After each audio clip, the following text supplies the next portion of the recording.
Hey guys, welcome to the new video of MuleSoft Online Learning. As you are able to notice this, I am on the ServiceNow page. We will be covering on the ServiceNow integration with MuleSoft. So in order to start it, there are some prerequisites to this POC or use case. Um, I want you to have a trial version, or if you are having an official email ID activated on your internal ServiceNow portal, that should be okay. So if you don't have anything, so I would request you to go for a trial version. Go to the servicenow.com, and if you click on get started, it will open up like something like this.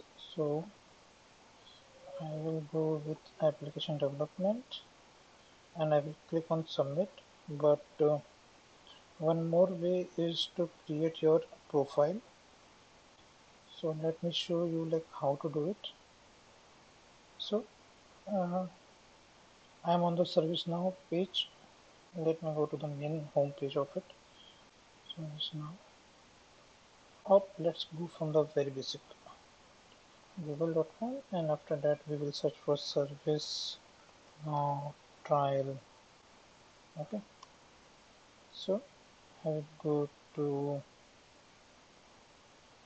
this one, or let's say we'll go to this one, ServiceNow trial. I just want to showcase the very first URL through which you can create your demo. So 1 second, it should be here. So you can go to the developer site. Okay, over here you need to create your profile, as I have created with mine using your regular email ID and the other credential which it will ask for, like first name, last name, and all the other things. You have to create your ID, and after that you can request for your instance. So the instance will come up something like this with the release. There are different release versions, Orlando, uh, and there are many other such releases. I will show you about that. And let's go to this release instance and try to understand.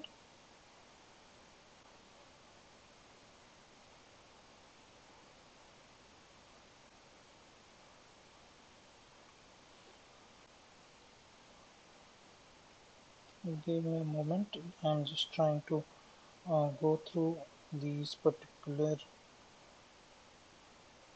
trying to locate the other option other than Orlando. Yes, so here it goes.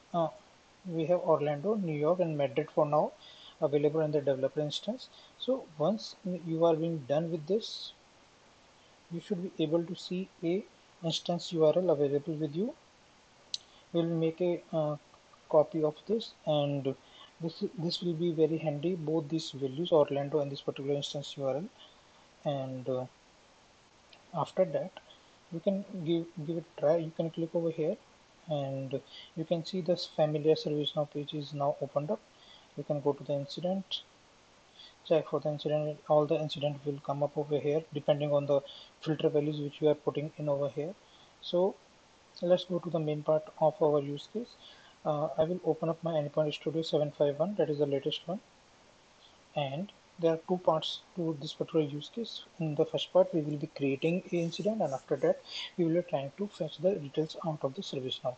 Okay, so this is a post method based HTTP listener, and I have marked the path as create incident. After that you can see in the advance it is a push method. After that there is a simple logger which will be putting like invoke to create incident, transform message is there, and don't put any attention to this. I will come back to here. Drag and drop the ServiceNow palette. You can add the module from here. It will appear somewhere here is the ServiceNow. Drag and drop to the left side of it. After that, if you click on ServiceNow 600 version which I am referring, just drag and drop this invoke onto the main canvas. After that, this window will appear. I have renamed this invoke display name to the create incident, and after that you have to click on this plus sign. After that it will open up a window like this. So on the general tab you have to select the basic authentication and you have to give admin along with the password. So admin and password you can get it from here.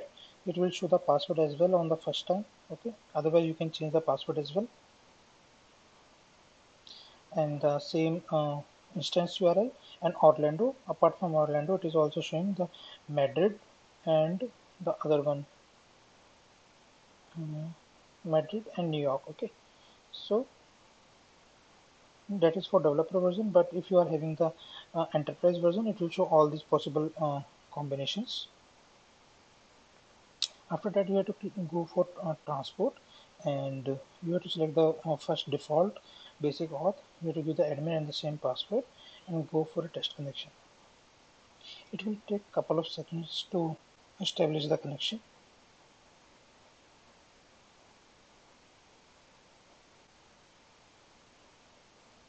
Just give it a minute.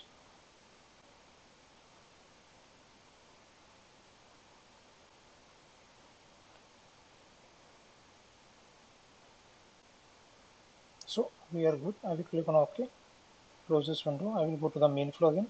So I will go back to the transform message. If we are going to create a incident, it will be a insert operation. So insert service and the operation will be the service will be incident and the operation will be insert. There are multiple services which are being available, but for the time being I am referring only the incident one, and insert is going to create a new incident. Okay, so the insert operation will look for different fields, like, but all these are optional, and I am taking only caller ID, comment and short description as the three values which are basic to every incident. And the sample one is like this. This is just a sample. Okay, I'm going to change it from the postman window while I'm going to trigger it. Okay, so this is just you have to drag and drop from payload side. You can set the metadata. You have to click on plus sign, user defined, then sample incident.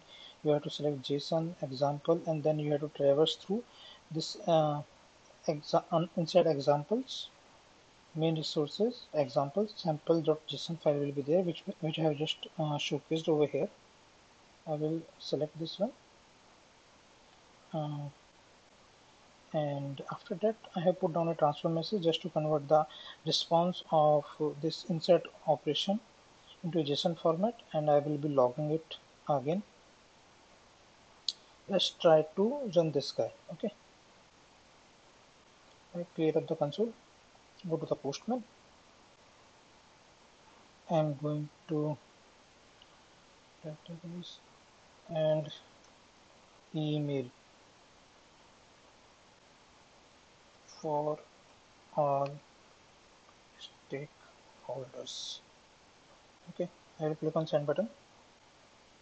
We'll wait for this response. So this is the incident which is being generated.